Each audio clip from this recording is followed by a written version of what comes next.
Hot. Welcome back, everybody, to EERC. We are here at Le Mans for the second part of our 24 hours, the EERC 24, an annual event that we run. Sometimes it's biannual, it really depends on the schedule. 14 hours to go. This stream is going to be on for 6 hours, then we'll go into our third. I can hear that has worked. There you go. Just heard my voice in my ear, which was slightly jarring, but I'll accept that. Alex, folks, is alongside me. Alex, an ungodly hour to be on a broadcast, but you're off to Spain with the family in a couple of hours' time, so I suppose this is exactly better than pre-flight beers. Yeah, it's about right. I imagine that it's certainly better than sitting on your own doing absolutely nothing. So, being able to sit here and watch some interesting endurance racing. I say that as we're watching Adrian Finari for the Boxing Eels, the LMP2, sat in his pit box, not particularly the most jarring piece of action, as you swiftly switch over to Mario Valencia for the Fina Bond Motorsport team. And a story of what could have been for not only this car, the 486, still this early into the race, actually, not even at half distance, but certainly for this car that led for much of the first couple of hours, the 485 in the British Racing Green, myself and Ed Hunter's entry. And there's a bit of a joke. Josh? Yeah. Well, I don't think Josh. He's got his name on it. He's got his name on it. He's got his name on it. But yes, in terms of, I think Ed is the sort of official team owner and Josh is stakeholder. Yeah. But, well, shareholder, but yeah. Yes, well, technically stakeholder because he's got a stake in it. He's got interest, yeah. Yes, which would put him as a stakeholder, not a shareholder. Yep. I think. I mean, somewhat both. I suppose he has some leverage, right? We're being 12 AM pedantic here, so. His name's on the car. His name's on enough. Although it did make me laugh because this green GT is literally the reading game livery that we've run in the GT class for a few years now, literally since 2019, but changed to green, and obviously the Aston Martin electric green. And Ed said, "Oh great, we can keep that because it's actually now the car looks like a Hunter Birch car and not a reading game car." And I was like, "What?" I was like, "Wow." Yeah. I was like, "Yes, but it is also our livery." Like. So all they've done is recolor it. I've recolored our livery and now apparently it looks like a HBS car and not a reading game car. So I suppose if you don't immediately have the initial car up, then you won't see the difference. But yes, it is the same livery that we used to run. It's just green. That being said, your name is also in the excessively long title. The Hunter Birch Simulation Reading Game Studio Racing car. That's quite a mouthful. Yes, well, I was happy to run with Hunter Birch RGS, but apparently we've got to get full credit in there. Yeah, you've got to get... Now, you've done that. Well, I imagine it doesn't really matter, but we've got Neto coming into the pits now. 181 seconds to the next car. He's struggling a little bit on the pit entry.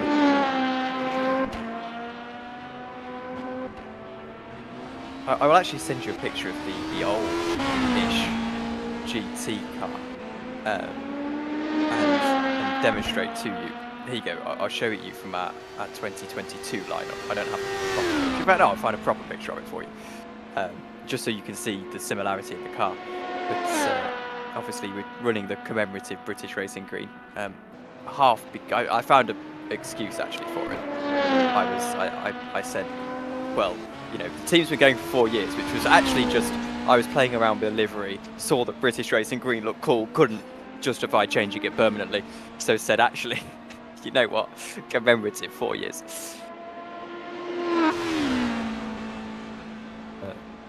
I wonder, have you sent it, or is it? I'm trying to find it.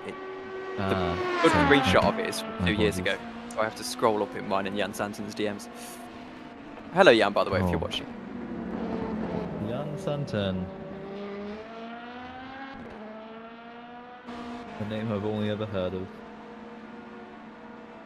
As there you go. I did feel slightly bad because I feel like now Hermes Designs, which is what he was running under when he made that livery, is defunct. Because I had to recolour the car, I could not preserve the Hermes logo, so I had to get rid of it. And I thought, it's a bit cheeky, but it's supposed to be a one-off. It's not going to be. And I thought, well, technically, it has been completely recoloured and the logo's been changed, so I think I don't feel so bad. And obviously, when we run the original livery, we'll keep the logo on there because no point taking it off. But yes, I couldn't preserve the logo. I don't even know if I know he doesn't do many liveries anymore. So. I know I did a livery on behalf. Well, I say did a livery. I did part of it on behalf of one of his associates, which sounds a bit more complicated than it actually is. But he's definitely got quite a bit of an interest in esports and motorsports. He knows what his foot holds. But now his legacy is quite well preserved in the Aston Martin, the 485 and 486 cars. And what's quite impressive to me is Carl Magnus Bore, the 159, who's only in P6 after his couple of incidents with the walls and a nice greeting to them.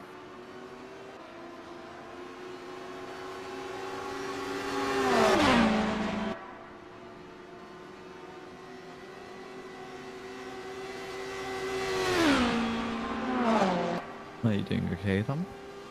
I am. I was just enjoying the sounds actually for a moment in the Moorsan Strait. Oh. Whilst telling my friend to bugger off because he's just called me at 12 in the morning asking me to play Call of Duty. So that's nice of him. Never messages me and says, "Are you on?" He tags me in a Discord. I ignore him for 2 hours, and then rings me. It's like, take the hint. Take the hint. When I didn't join 2 hours ago. Didn't willingly ignore him, actually.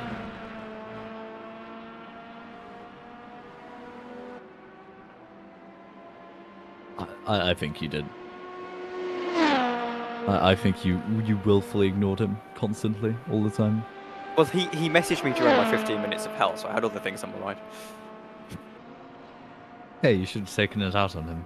Yes. I think that's a much better idea. Well, Our 122 car, by the way, has emerged. P7. Oh no, never mind. P7. And they had a +1 lap. And they're now what behind the leader? 1 lap. So they lost 2 laps from that incident, even under code 80. Just disastrous stuff for them, actually. That's the the race second car. car. It's the race car. Fall out of the lead. They will not win this race now. Although they are on the lead lap, I think. Oh no, they're one lap down. There's still a chance of everyone in front of them DNFing. It would take something remarkable. It would take something remarkable. They would have to be. All it takes is one GT car. Well, okay, I speak a bit too soon. If they are as fast as they have been throughout the course of the day, and they are consistently lapping a second faster than the guys ahead, you know, you reassess at 8 in the morning, you're on the lead lap, there is always a chance, obviously, but, you know, with pit stops. But right now, it will seem like a bleak situation. You've almost got to take it one car at a time. You see 43 seconds to cruise. Let's go get it. Let's go get a podium. You know, let's get our lap back, get on that podium, and then hope that we can pick up a race win here, which is unlikely. Well, you've got Valencia in the pits for the 139. Was the leaderboard only showing up to 6th in class then? We're showing up to 5th. I don't know why it's suddenly gone to 7th. But it's an R factor moment. Yeah, that's an R factor moment, yeah. Or more likely my dodgy CSS code. One of the two. CSS is a JSON file, even. I've tried the custom CSS and nearly threw the computer out the window. Yeah, custom CSS. It's simple, but not fun. It's the fact that it's not documented, and I appreciate that you can use inspect element and pick up names of elements, but it would be nice if there was some documentation where you could say, this is how you change the timing tower background. You know, rather than just assuming that I can do it myself.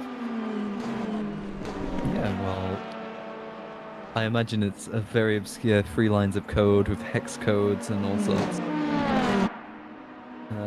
Just hidden in the CSS. The Is IDs it just a as well. browser source then?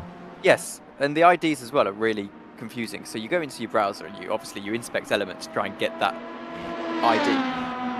And they're really confusing. I think like the timing tower ID doesn't actually change the timing tower, it changes the box at the top. So not the whole tower. It's just overall confusing. And I decided not to touch it in the end. Danny DeHaas does fantastic overlays. He's got it down to a T. But I even had a little snoop because I did some production for Gem at one point. I had a little snoop of their overlay, not to copy it, just to see what on earth they were doing to get it to work. And it went over my head, so. I tend to do that a lot. I look at websites and I'm like, okay, I want to learn how to do this fancy thing with CSS, and then I look at it and it's like, forget that. No, you know what? And just close the website, forget about it, never go there again. Yes, well, I was very enthusiastic about my programming when I was going through middle school. I was about 11 or 12, and I got relatively high level for my age, and then still do a little bit of it from time to time. But at the moment, I treat it like a skill I have rather than something I actively want to improve, if you know what I mean. Yeah, it's like it's always something you just remember and can do. I'm at the stage where I can be like, I need to quickly chuck something together in Python. Let me do that. Or I need to chuck a quick website together. I can do that. And that's where I want to be honest. And taking computer science, that is all I ever want to do.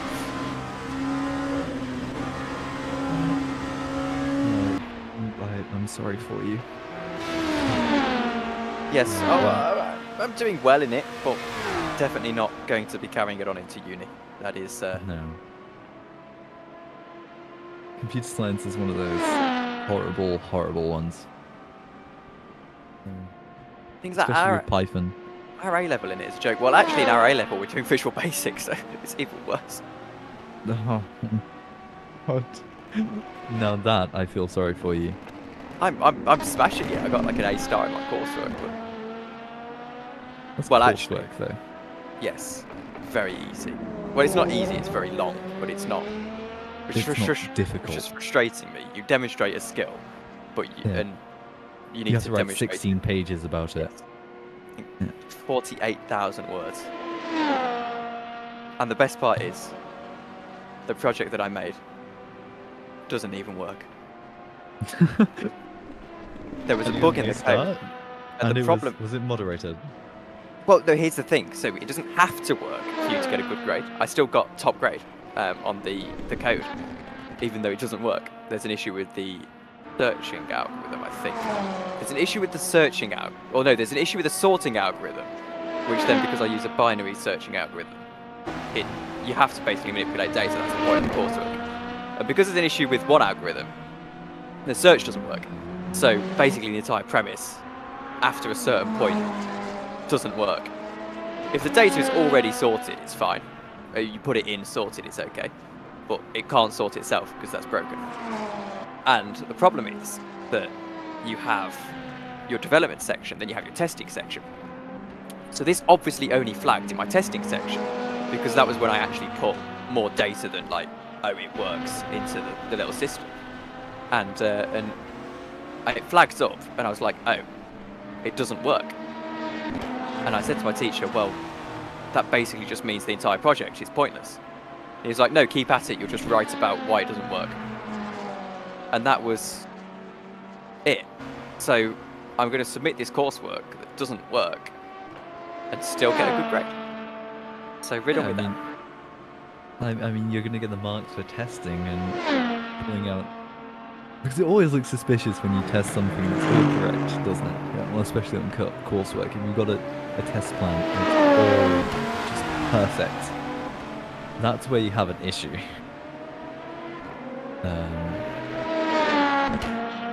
Because you can't just have correct. And when they look at that, they're like, did they actually test it, or did they actually just say it's all correct? Because sometimes you just have to fake corrections as well, I've found. Yes, there's that as well. But I got a funny comment here from Ritsky Novar. Says commentary sounds like Anthony Davidson. Now, I'm going to assume you're talking about me, mainly because I actually get this a surprising amount, you know. And it's very funny to me. Josh is big on it. Every time Anthony Davidson's on Formula 1 commentary, he'll like, get a clip of me and then put it next to Anthony Davidson. Like, you sound exactly like Anthony Davidson. I don't see it myself.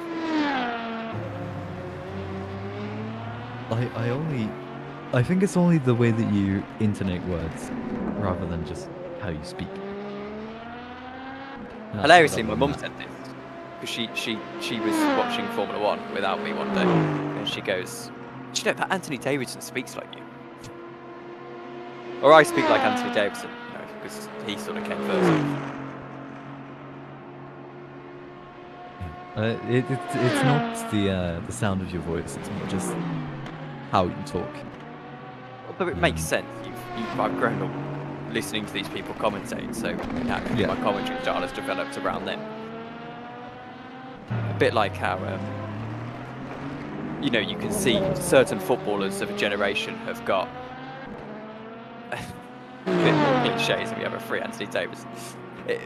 It's a bit like how you see footballers and have one generation imitates the big players from the last generation. They'll have like they'll have the mannerisms. I think the best example actually is from cricket, where you've got Steve Smith who does these really elaborate leaves. He'll like leave the ball and he'll shout, you know, something, and he'll like wave his arms all in the air. And it's created a generation of cricketers now, our generation, who, or if you go and like watch kids play in the park, they all leave like that, all of them, and they'll shout no run really elaborately, and I suppose it's the same with something like commentary, where you imitate the people that you've grown up watching. Yeah, definitely. With just how commentary works, it sort of just goes through down generations of commentators. You know, you have Murray, who will have directly inspired the likes of Crofty, and then they'll go on to inspire the next generation. So that's definitely how sports commentary and just sports in general works, that everything is passed down through generations more than it's just there as a point. So we did have a drive-through penalty make its way through. Sean Shoot 999 logistical nightmares car is going to have to come in to the pits. I assume it's a drive-through. Don't have anything on stewards, and in fact the reason we don't have anything on stewards is, oh no, actually this is a drive-through for causing collisions. This is one of our last reports, as Nick sent an official announcement in the announcements channel. He said, as we reach 12 AM, we are now in our quiet hours. Admin's only available for major issues. Code 80s will only be called in exceptional circumstances, and only major reports will be logged. Basically, also a note to say, please behave. Pretty much. And knowing the LMP2s and their driving standards, you aren't an exception. I'm not an exception. Where they seem to think they're driving dodgems, or so it seems sometimes with some drivers, when they're overtaking one another. How am I not an exception? Name me one time I've hit someone this race, Mr. Alex. I'd have to search the entire replay. Yes, and you won't find anything, I'll have you know. The one time Sure. I'm close to hitting someone, I purposely backed out of it. I'll believe you on that one.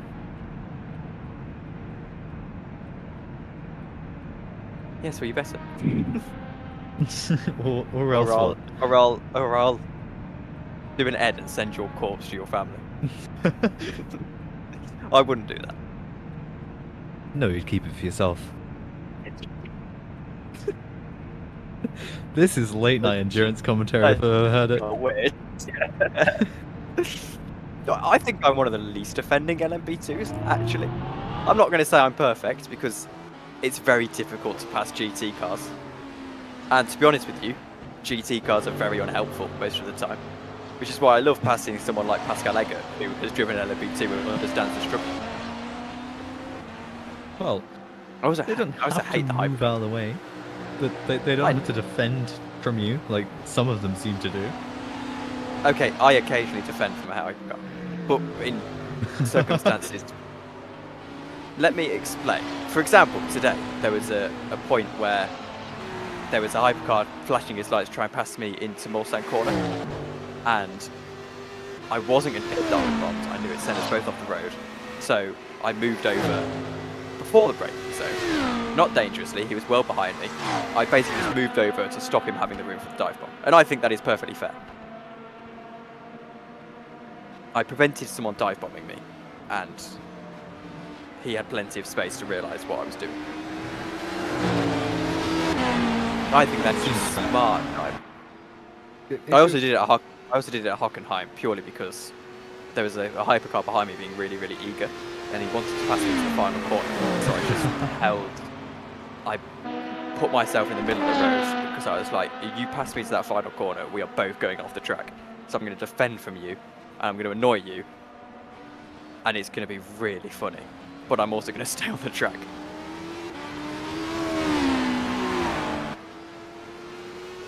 So basically, you're a moving wall for drivers and just defensive in general. I will not defend from a hypercar, and I will give them space and I will make it easy for them, unless they're trying to clearly go for a, absurd dive bombs, so I will move over to stop them doing that. Not defend, but close the angle.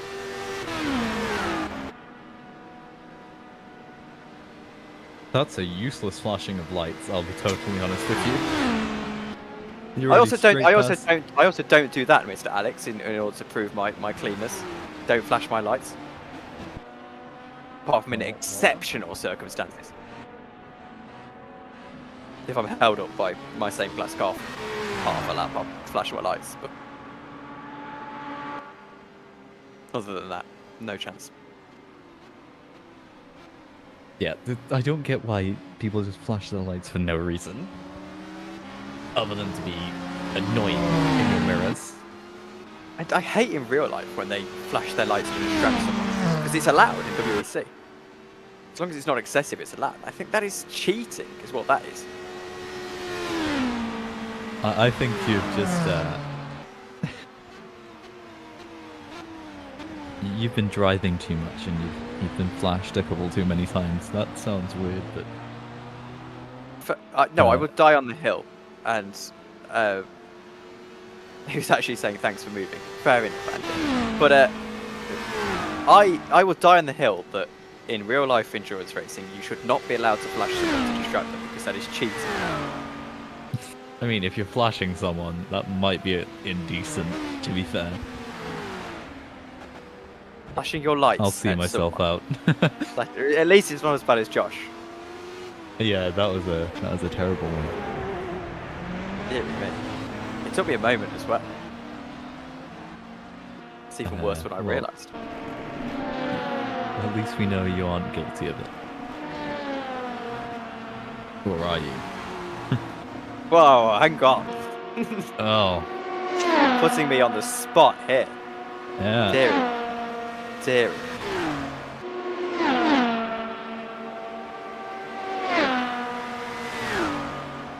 Well, I am Broadcast dearly full- sorry.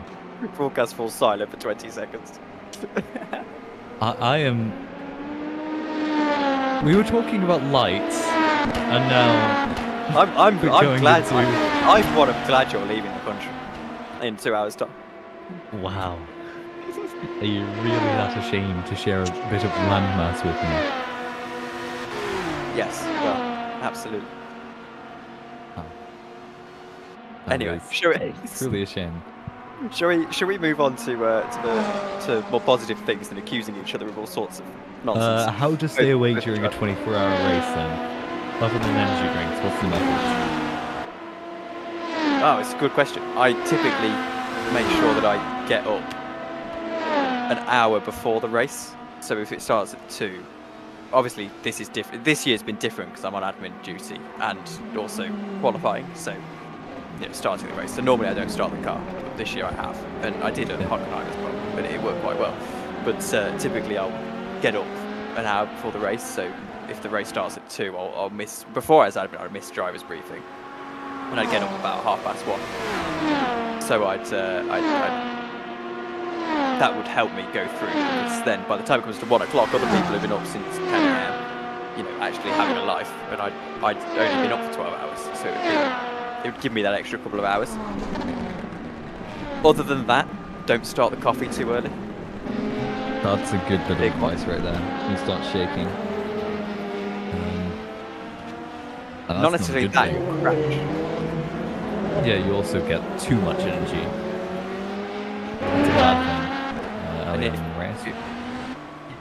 If you start your coffee at sort of 10 p.m. or you're having coffee throughout the day, I mean, I've got quite a high tolerance. I drink a lot of coffee. You get to 10 p.m. and then you start the coffee heavy. You get to 2 a.m. and suddenly it all crashes down. And don't want that to happen when you're driving, because there comes a point where you can actually feel you're into a long night stint, and you can actually feel yourself getting dozy and making silly mistakes. And you know it's happening. Right now. I've been awake since 8:30. That hit. Kind of dozing off, and I'm just listening vaguely to the words you're saying and occasionally glancing over at the live feed. And trying to think of funny responses. Which you've achieved, to be fair. Yes, I've been doing quite well, but I could be doing better. I will credit you. You have been very funny. Oh, that makes a nice change for once. So I didn't actually mean. It actually means to switch over to my car then. I was trying to switch over to 6th place, and here we go. Oh no, even that's not 6th place. Yeah, sure thing. Sure thing you weren't trying to switch over to a different car. But maybe I need to put it back on. Maybe we need to put it back on. Sorry, Harvey. Did you have suspension damage, or was that just a skill issue? That you crashed into the wall again? That's Harvey Shepherd in the chat, who's had an incident at the Ford Chicane a couple of hours ago, just about an hour ago now. Although, do you know, I on the note of my car being on camera, I remember the first race we ever did on our practice 2. It was the CFEG 12 Hours of Le Mans in 2019. James Stuber, Max Radical, and how have I forgot the other guy's name? Justin something. I feel really bad because he's a really nice guy, and I've just forgotten his name because it's been that long since we've spoken. Dutch. He's German. I feel really bad now, but he was a lovely guy. Justin Von something stupid like that. Like I want to say just Meister, but I don't want to get his name wrong. But anyway, it's a fantastic driver lineup. In fact, the best driver lineup we've ever had, I would say.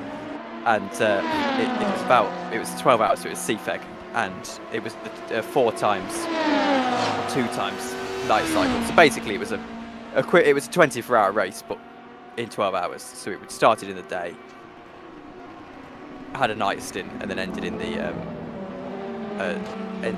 morning, quote unquote morning. And it gets to about hour 8, and we've been on camera like twice, and most of those times were back in those days when the McLaren GT hypercars pass us. which were barely faster, horrible to drive, barely faster than us. And they'd pass us, so like we were passing a GT3 or a GT3 as like the GT's passed. And then I was doing live updates on Twitter because I used to do that back in 2019.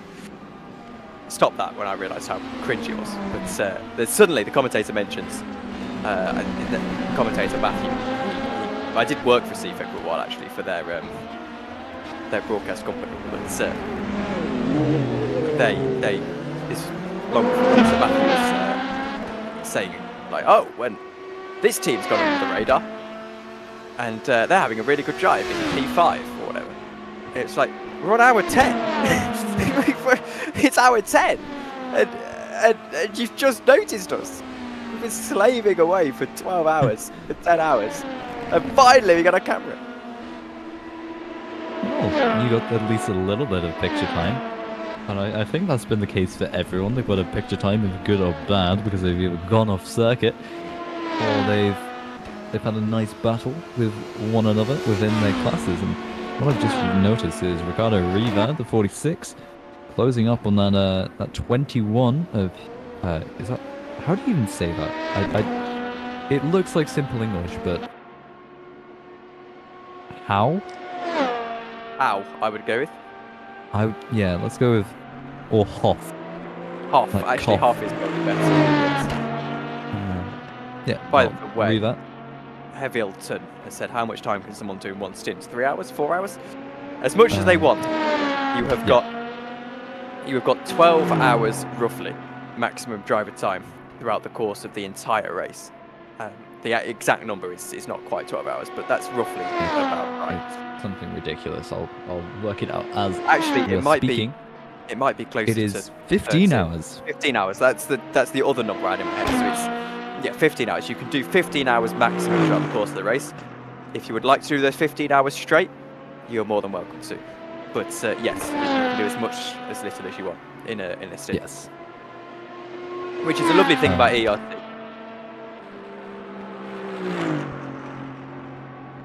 Yep, no restrictions, just send it. Pretty much, other than you can't do more than 65%. And it slightly annoys me that leagues do impose restrictions, because those restrictions are only in real life for the health and safety of drivers. Because, well, if you drive an endurance car for much more than 4 hours, your neck could actually snap. And also, if you get tired, you might just crash into a wall, die in a fiery flame, and no one would remember you. I don't think that last part is quite true. But the other bits might be. But certainly, it's not a factor here, basically. No. Well, I suppose it is if you drive for 12 hours. Well, we don't encourage exhaustion. So, as per But it's se, your own risk. yeah. Basically, is how it works. If you're not going to die, go ahead. Pretty much. That's a late night endurance commentary. Yes, and to be honest with you, there were so many jokes I would make here if it weren't for the fact that we had that news of that Formula regional driver. I'm trying to be light on the crash jokes today. So yes. Oh no. I appreciate you probably completely forgot about that and now feel very bad. No, it wasn't a fiery flame. That's fine. Oh, dearie me. We should probably change subject before we get into a bit of trouble. But on a serious note, that tragic news, and yes. And let's change it into a positive discussion then. Spa, Eau Rouge. People are saying now. I haven't seen the crash. I know it's a touchy subject, going back and watching fatal crashes, but I would like to see the video in the sense that when it comes to a topic about Spa track debates, as in Spa track changes, I don't think I could formulate a proper opinion on Eau Rouge Corner without having seen the video, because I've heard conflicting reports. Some people are saying it was at Eau Rouge, some people are saying it was after Eau Rouge, and it was after Eau Rouge, but I don't think they hit the wall on the inside of Radion. Yes. It wasn't the track. And this would be my initial reaction. So that is what I thought would happen. I thought that there was something that was after the straight. And as Chris is saying in chat, apparently the weather was pretty bad. And it's actually, that was my initial reaction. Well, stop overreacting. It's a case of that race shouldn't have run. It was too wet. We know Spa is a particularly bad track in the wet. At the end of the day, racing is remarkably safe at the moment. We know the safety standards of a Formula Regional car are actually arguably worse than the safety standards of a Formula 1 car. As we saw with Hubert's crash, actually, that if that had happened in Formula 1, the chances are, as far as I am aware, that he would have survived, because the Formula 1 crash survival cell would have been able to take that impact, whereas the F2 survival cell was unable to. I mean, someone can correct me if I'm wrong on that, but that's what I seem to remember the discussion being about. And yeah, so that was my initial reaction to it. It's that, look, this is tragic that it's happened, but it's not Spar's fault. We need to look at why were they racing in those conditions.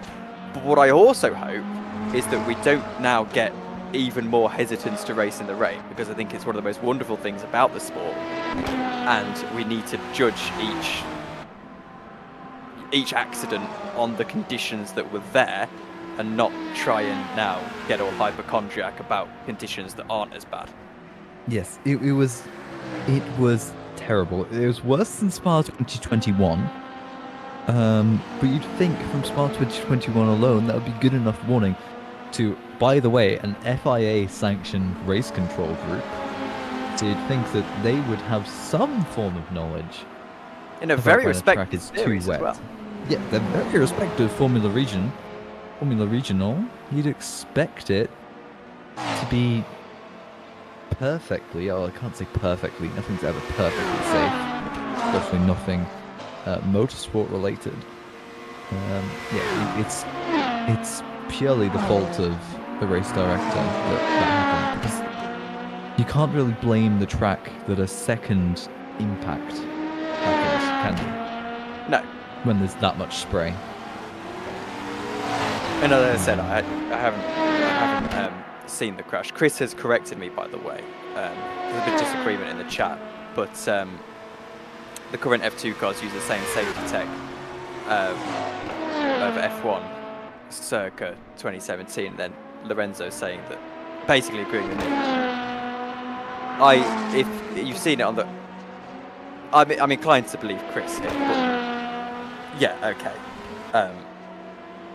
I do seem to remember there being a conversation at the time saying, well, this was the F2 survival cell particularly having a weakness.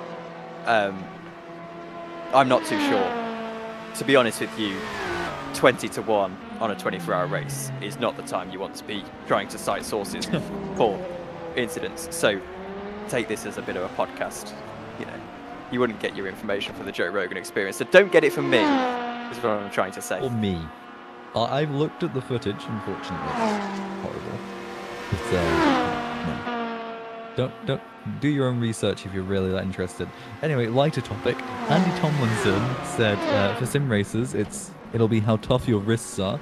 I've had to do 2 hours at the start due to RF2 issues. Have had to have a few hours break to let wrists recover. Now I'm pretty sure that a lot of sim racers will have fairly strong wrists. For whatever reason. So, I imagine for most drivers that's not much of an issue. Oh dear, that's the 72 that spun around. That is not good. Can you switch to it? It's not the 72. It's not the 72. Oh. I thought I was being clever there, seeing my car. I saw the stripes. I thought it's our car, but it's not. I don't know who it is. Hello? Might have been. Ron Richards looks to be going fairly slowly. I mean, surely sim racers have one strong wrist though, rather than. They might have two. You know, you never know. They could be lucky and ambidextrous. Have a really strong wheel that strengthens the wrist. Yes, like they've got. You know, one of the training ones. Yes. You can put a lot of weight onto. They have one of those at home. No other activities would. I have to say though, Andy, I would recommend seeing your doctor. As I mentioned, I sprained my wrist on a punching bag a few days ago. Not a bad sprain, as I said. It's the sort of sprain where it wrecks for a day, and then it gets okay. And like now, it hurts a little bit, but it's more, slight ache than anything else. And I've done 5 hours of driving today, and I'm fine. I mean, turn your force feedback down. It really doesn't make a difference.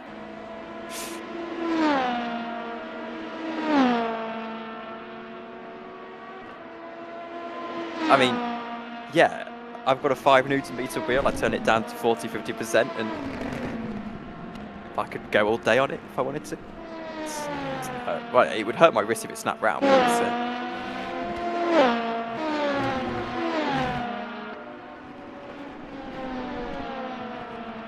You've gone weirdly silent, Alex. You haven't fallen asleep on the subject. I'm close to it. No, I'm responding to messages, which probably isn't the best thing to do. Well, I feel we will give you. you should do. Anyhow, we are watching. I need clarification on how to say this person's name, but we also don't have. Oh no, that was the. That was an LMH in the background. That 137, is it? Good shout. No. No. We'll switch through. We'll get that. Him, maybe. Wait. Definitely wasn't Stux. Wouldn't No. have been Shoot. Maybe Janssen Bins. Well, actually, it's got to have been Snowden. Not Snowden. Whoever we just went on to. Stan, was it? Or was it Savannah? Savannah. So that's about right. Anyway. Wait, no, because he's going through. Wait, no, he just went through Forza. Yeah, Racing Zone. That seems like the accurate. No, it's the one. It was the one with the weird. That would be logistical nightmares. Anyway, it doesn't matter. Yeah, it's not particularly important at this stage. 15 minutes, by the way, till the broadcast goes dark for a few hours while we wait for Omi to come back on. I've got more driving to do, which is great because the tiredness has just hit. And yeah, that's not all too fun. The driving is never fun when tired. Because usually, well, in fact, I'll hold that point for a moment and make a more complaining point. The 24-hour race is such a massive change of emotions. I was down in the dumps last night. We had an issue trying to sort out our stints because they were done. Then we realised we'd calculated the wrong fuel, so we had to do all of the stints again. Did all the stints again, and then I had drivers telling me, oh, I can't do that stint, which is fair enough. I mean, I'm not going to ever complain that a driver's not available. Right. Okay, I'll complain if a driver's signed up to do a 24-hour race and it's given me 2 hours worth of availability. But, I won't complain if a driver's like, oh, I've got to do something or I need to sleep. That's fine. If 3 drivers say they need to sleep, then it's a different story. But it was just frustrating. And then I was trying to do the commentary stints, and it was like, oh, well, we don't really want to go dark, but we've got 7 commentators, and there's like no availability during the evening or during the night. It's like, how? Surely someone is like willing to do the graveyard shift. And again, not a problem. I mean, we can't pay our commentators in EERC, so I understand. I do commentary myself. I understand why people aren't quite as enthusiastic for an unpaid job as they would be if we were paying them for the night stint. Because I know for a fact when I'm on paid 24-hour races, I'm like, put me on 8 hours in the night. That is absolutely fine. And then put me on the entire stream, 24, if you don't mind. When I go to unpaid jobs, I typically give about an hour and a half availability. So use me if you want. But yeah, okay, I'm being slightly hyperbolic. I'm being slightly hyperbolic. Better to do. But well, yes, this is the thing. But yeah, it's so I understand it, but it was frustrating anyway. It was a weird situation to be in. It's like I'm frustrated not at the people, but at the way it's fallen, sort of thing. And yeah, that was slightly frustrating. And then obviously pace has been an issue, setup's been an issue, and I thought this is going to be a slog, real slog. And obviously the race hasn't gone great, but I was enjoying the driving. And then you get to 1 in the morning when your body starts to want sleep, and all of that optimism you had at 10 o'clock, where you're like, I really love these 24-hour races, I'm enjoying this, is gone. And you just think, and I always think as well, you know, if you retire within 2 hours of a 24-hour race, it's a bit disappointing because you've now got a free weekend, but it's not really a free weekend because you haven't been able to make any plans. And yeah, if you retire at 6 o'clock, you think, well, that's a shame. We haven't even got to the night shift. How was that happen? And then you retire at 4 o'clock in the morning, like my team did in Bahrain, and actually, there's a sense of relief because you feel like you got your money's worth, and you get a bit of a lie-in. Yeah. Like, it's perfect, and you also still have time to make plans. Yes. Well, when we retired at 4 a.m, because it was a similar situation as today, where I'm going to the cricket in the morning, well, in the afternoon. I was going to the football towards the end of the race, and I had it was a nice feeling because it was like, well, not a nice feeling because you're fighting for podium, but it was more of a two-sided feeling. It was like we've battled through 16 hours or whatever, or 14 hours. We've had a good stab at it. Everyone's got a fair bit of driving in. The podium was on the cards but might not have happened. We've retired. It is what it is. I can go and sleep. I get a few hours in, and I don't have to do any more driving, which is, it works out great. And as I said, you feel like you've got your money's worth. You had a good stab at it, 14 hours or so. It's okay. You don't almost get the fear of missing out that you did an hour, 16, an hour before even. Yeah, it's, if you get to halfway, that seems like good enough achievement. When I look at endurance races, if you make it to the night, that's good enough. Because you always have to consider that, sure, there's unexpected events, and especially during the night where maintenance in your area may start to happen as well. Not that many people are awake at the times between 1 to 5 a.m. Because most people sleep relatively early and wake up still relatively early. So just have a small window for a small amount of people there, and it wasn't you that experienced this, but the GT3 team carrying your name experienced that, of course, with... Did he get out of the car? Yes, he did. I forget his name, and I feel terrible about it. Because he had a disconnect because they did maintenance and the internet. Which... Oh, is this where the Ed clip comes from? Yes, this is point of the Ed clip. He's like, behead them, obviously. Yes, well, strong feelings to have. Yeah, I mean, fair enough. You've lost a lead, and you're now in P7 with 3 laps to the leader. I mean, I feel like I'm just rubbing it in. I hope it's not considering my logo is more prominent on the car than Joke with an Ed's logo, then I don't care that much. More. Yes, but it doesn't. Well, I was trying to put his logo on the front, but it didn't fit. It's looked weird with the Aston Martin logo, so I thought, we'll just leave it. His logo can go on the wing. I need to rebrand the team actually, because whilst it looks all nice, the name actually comes from when I was 8, doing a games blog with my friend with some rubbish Wix site I'd made, and I've kept the name since because I used to, when I was a little bit younger, make rubbish little indie games with it, and then that was the esports team, and now I'm 17. The stupid little name that I had back then suddenly sounds a lot more cringeworthy than it does now.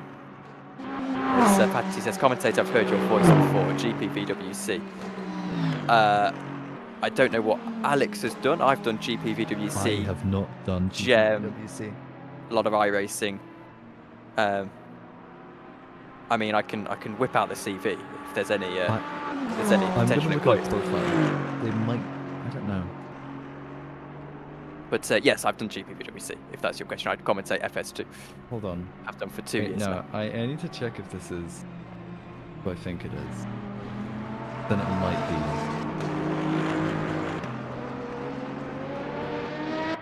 Who's you? Yeah. Well, I'm assuming because he said GPVWC, he's talking about me, unless you've done GPVWC. Because I have done haven't done GPVWC, so that would GPVWC. connect the dots. Commentate FS2. It's me, Okay, Patrick no. Magnuson. Yes! And also, I took you out at should know Donington both Park of us. once. You should know both of us then. You should know both of us. I took you out at Donington Park, Patrick, once, and you don't remember in Academy, which is a shame, because you did remember at one point, and then you forgot. But, yes. Or you took me out, it was one of the two, it's at the hairpin. Yeah, so that was that. But yeah, team needs a new name, but the thing is I don't want to rebrand it, because I quite like the brand. So I was thinking RGSR Esports or something. I was like, we sort of keep the name. RGSR. What's the S? Oh, right, yeah, of course. Because, well, I also don't make indie games anymore, because I could think of 1,500 things I'd rather do. Yes. And so I could sort of keep it, but just when people ask me what RGSR stands for in like 5 years, I can go, I don't know. Which is cool. I can just skirt around it. So that rebrand may well be coming for 24. Well, you got something to do. You got a rebrand to go. Also, Pat, I'm pretty sure you know both of us, unless you recognize Tom from elsewhere. I'm gonna send him a DM just to make him feel really bad. One sec. I need to sleep, but can't stop watching. What do? Well, the broadcast's going quiet in 6 minutes. If it's our riveting commentary that you're here for, then well, you'll be welcome to sleep in 6 minutes. Yes, you can sleep soundly. Otherwise, we should yeah, just suck it up, I guess. Have us on in the background. I recognise your voice also, he says to Alex. Yes. He's in my Discord DMs right now. My jaw still drops when you say you're from Manchester, you know. Really? Yes.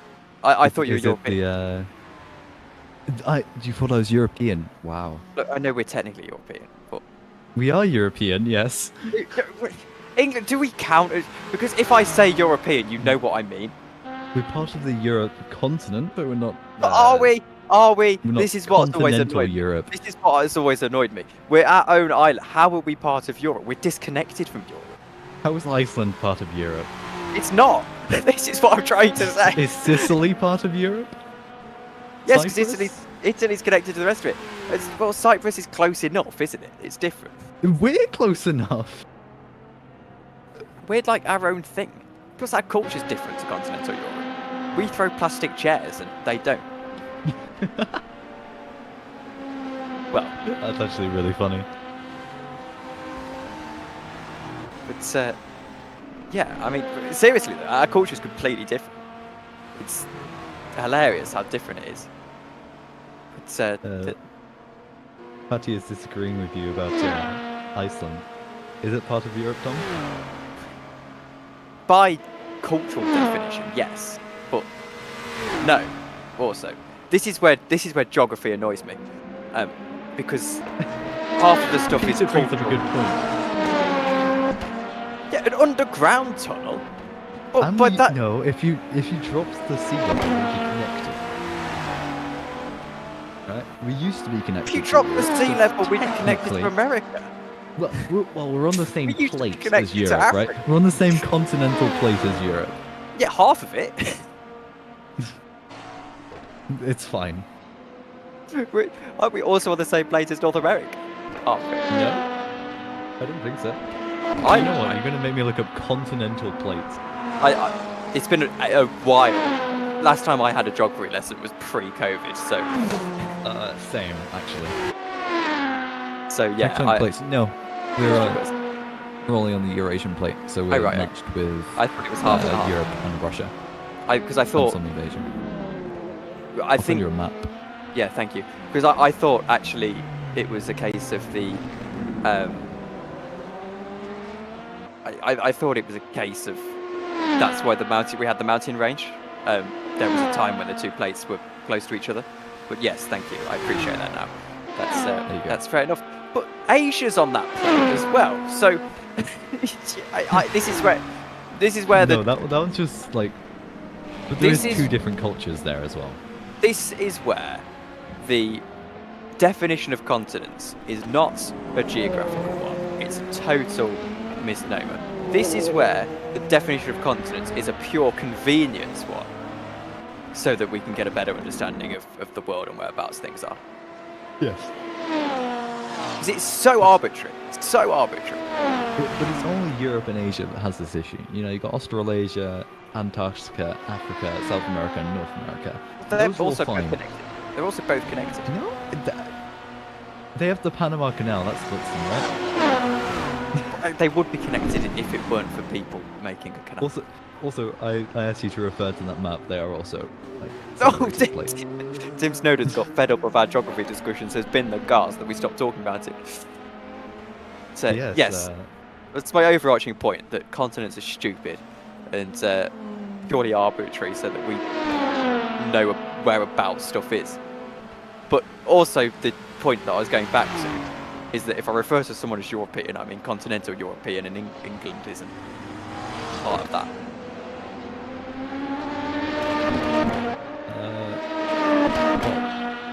Either way, continents are arbitrary groups of countries, to be fair.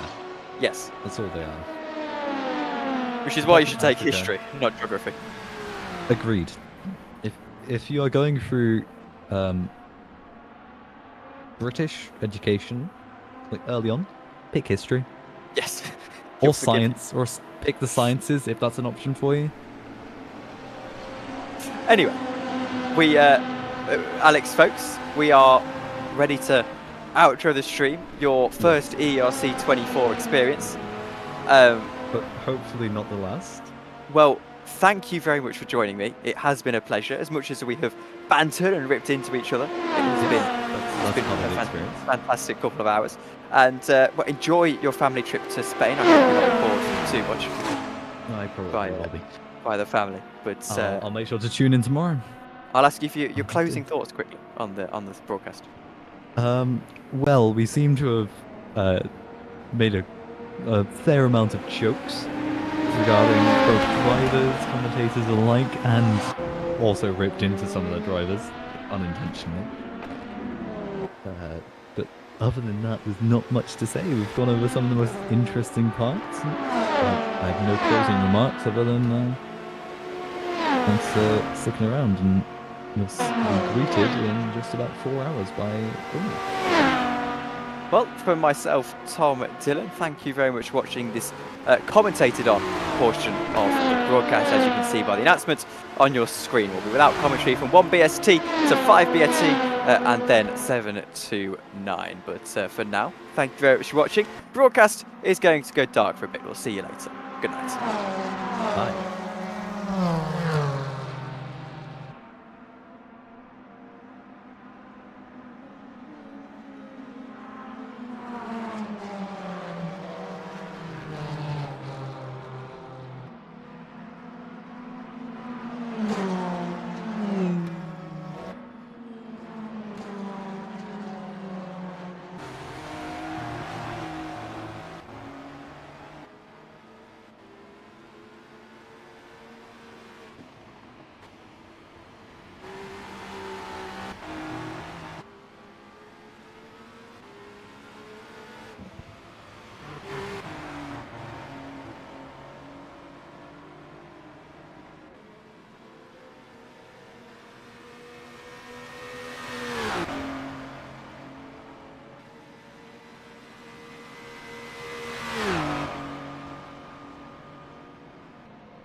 E71, your car is too damaged to make it back safely. Please retire.